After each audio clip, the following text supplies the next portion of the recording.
नमस्कार, मैं हूं कमलनाथ। आप देख रहे हैं यूथ यात्रा। सर, आपका शुभ नाम क्या है? मेरा नाम मयंक त्रिपाठी। सर, कौन सा अटेम्प्ट था आज जो इंटरव्यू देने गए थे यूपी पीसीएस का? ये मेरा चौथा पीसीएस का इंटरव्यू। सर, कौन सा मीडियम था अगर जानना चाहें? हिंदी माध्यम। हिंदी माध्यम। सर, एक बहुत बड़ा इशू होता है, लोग कहते हैं हिंदी में बहुत कम मार्क्स गेन होता है, इंग्लिश में ज़्यादा मार्क्स गेन होता है। इस र्यूमर को आप कैसे बता सकते हैं कि सही जवाब क्या होगा इसका?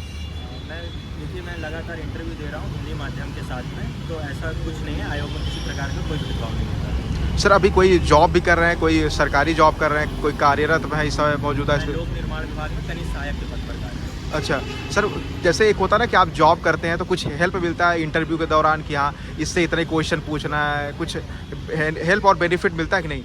नहीं, इसमें मैंने बताया था, उन्होंने पूछा था अभी आप क्या कर रहे हैं, लेकिन उससे रिलेटेड कोई क्वेश्चन नहीं पूछा गया। सारे क्वेश्चन सिचुएशनल ही पूछे गए। सर, जैसे कुछ ट्रेंडिंग क्वेश्चन अगर बताना चाहें अयोध्या मंदिर से रिलेटेड, तमाम लोगों से बात हुआ, उन्होंने कहा अयोध्या से रिलेटेड, भगवान श्री राम से रिलेटेड क्वेश्चन आए थे। क्या आपको भी ऐसे सामना करना पड़ा था? नहीं, मुझसे राम मंदिर से रिलेटेड क्वेश्चन नहीं पूछा गया था, लेकिन मुझसे पूछा गया था कि जो वृद्ध जन हैं उन पर जो अत्याचार बढ़ रहे हैं उनका क्या कारण है, आप उन्हें कैसे दूर करेंगे, और युवाओं में शिक्षा का प्रसार कैसे करेंगे, और मादक पदार्थों की जो लत लग रही है युवाओं में उसको कैसे रोकेंगे। सर, इसका मादक पदार्थ वाला क्या उत्तर दिए थे, अगर कुछ बताना चाहें?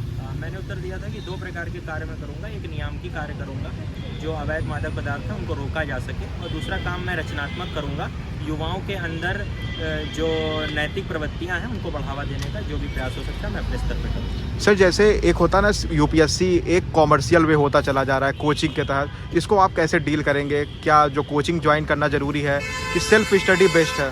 देखिए, कोचिंग ज्वाइन करना ज़रूरी नहीं है, लेकिन अच्छा मार्गदर्शन बहुत ज़रूरी है। मुझे लगता है कि मैं चौथी बार इंटरव्यू दे रहा हूँ, यदि बेहतर मार्गदर्शन होता तो शायद मैं पहली बार में ही अंतिम रूप से सफल हो गया होता।